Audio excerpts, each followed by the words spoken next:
Kumtörдөн баланча тонна алтын казылды, түкүнчө тонна пайда түштү десек эле, канаал акчалар биз көрбөгөндөн кийин ишенбейбиз, же уурдап атасыңар деген жарандарыбыз да чыгып атат. Аны баарыңыздар эле көрүп жүрөсүздөр. Өздөрү уурдап жеп жүрүп көнүп калышкан да. Ошон үчүн өздөрүндөй көрөт элдин баарын. Мына ошолор уурдап жеп жүргөн акчалар акыркы 3 жылдан бери элдин пайдасына иштеп атат.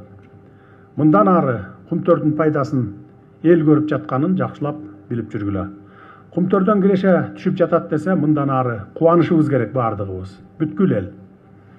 Ушул иштер эң жок дегенде 15 жыл мурун башталганда, Кыргызстан бүгүн таптакыр башкача Кыргызстан болмок. Баардык айылдар, район шаардар оңдолуп, элдин жашоо турмушу эбак эле жогорку деңгээлге чыкмак. Эми ушул сөзүм куру болбош үчүн Kumtör элдин энчисине алынган акыркы жылдардагы ийгиликтерине токтоло кетейин.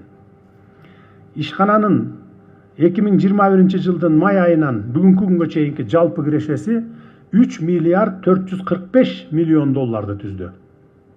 Кыргыз Республикасынын мамлекеттик бюджетине салыктар жана башка төлөмдөр түрүндө эле 891,6 миллион доллар төлөндү.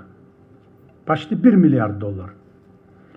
Бул мезгил ичинде жалпысынан 54 тоннадан ашуун алтын өндүрүлдү. Мурда Kumtörдү чет өлкөлүк компания иштеткен 28 жыл ичинде үлүштүк киреше же дивиденд түрүндө болгону бизге 100 миллион доллар беришсе, Kumtör мамлекетке өткөн 3 эле жылдан бери 441 миллион доллар дивиденд алдык. Жакшылап көңүл бурсаңыздар, 28 жылда 100 миллион доллар дивиденд берген болсо бизге, ал эми өзүбүз иштеткенден бери 3 эле жылда 441 миллион доллар дивиденд алып жатабыз.